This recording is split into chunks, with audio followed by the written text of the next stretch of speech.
We start our working day at Ukraine Crisis Media Center. Now the floor is given to Colonel Oleksandr Motuzyanyk, Ministry of Defense of Ukraine spokesperson on ATO-related issues. Good afternoon, dear colleagues. During the last 24 hours, the forces of the occupants continued to gravely violate peaceful agreements by cynically using prohibited weapons, including mortars, tanks, and even heavy artillery. Several mortar mines burst in the territory of peaceful settlement. The Ukrainian army successfully implemented countermeasures in full adherence to the Minsk obligations undertaken by the state.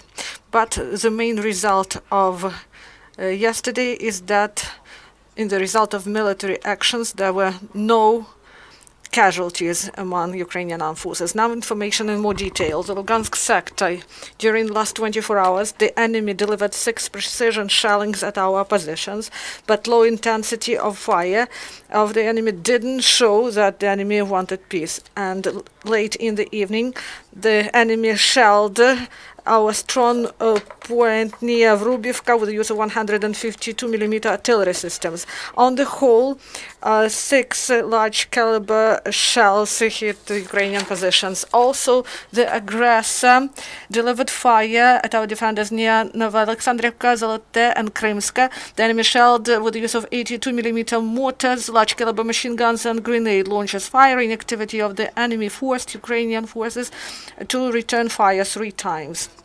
The Donetsk sector, here Russian occupation forces created a tense situation and violated ceasefire 18 times. First, pro-Russian mercenaries violated ceasefire using large caliber machine guns and grenade launchers in several sectors of our defense. Later, the occupants intensified fire and broadened the arsenal of weapons and equipment used. And for about 2 hours, there was enemy shelling with the use of IVF weapon, grenade launchers, and 122mm artillery systems near our positions on the approaches to Talakivka and Vodyane. There, the enemy launched about 15 artillery shells. At the same time, on the line of defense near Butivka mine, in the first part of the day, pro-Russian mercenaries heavily shelled with the use of mortars, with the use of grenade launchers, small arms, and 82mm mortars. The positions of Butivka were shelled on. Pressed the fire of the enemy with the use of mounted grenade launchers of different type, large caliber machine guns, and other types of small arms. Several mines of 120mm of caliber were launched by Russian occupation forces, and they burst near Vodyane, Opatna, and Pavlopil positions. And in the last case, the enemy used 82mm mortars. And moreover, the enemy shelled the positions near Shirokina, and before this, they carried out illegal provocation by launching 4 mines of 82mm of caliber.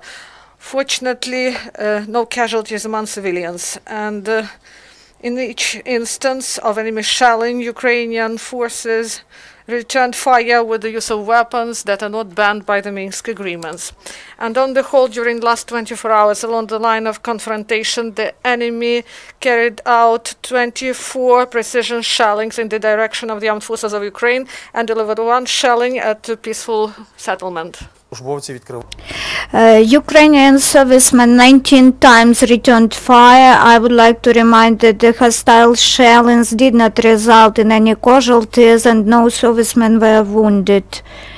According to the ATO staff reconnaissance data, the enemy continues searching for new ways to blame the armed forces of Ukraine in the shellings at the contact line and of the residential quarters at the controlled by Ukrainian government areas. In particular, it was found that to this end, the militants of the so-called First Army Corps shelled on their own positions with heavy infantry weapons near Avdiivka. The goal of provocations was to provoke the indignation among the population and negative attitudes to the Ukrainian troops.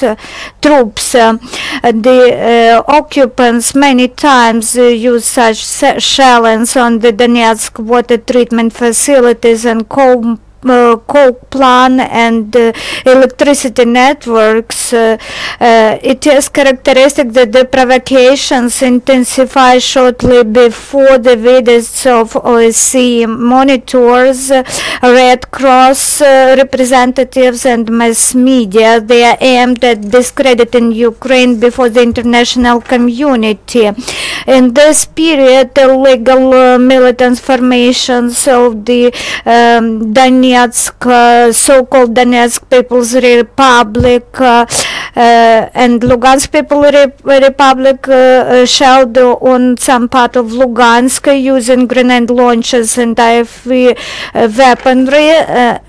On the occasion of the Land Forces Day, the Minister of Defense of Ukraine, Army General of Ukraine Stepan Poltorak, congratulated the military men with their professional holiday. The commanders and then commanders of different types of troops of Ukraine visited the celebrations. During the festivities, the Minister of Defense awarded the best military man with the state and sectoral decorations, presents, and monetary prizes.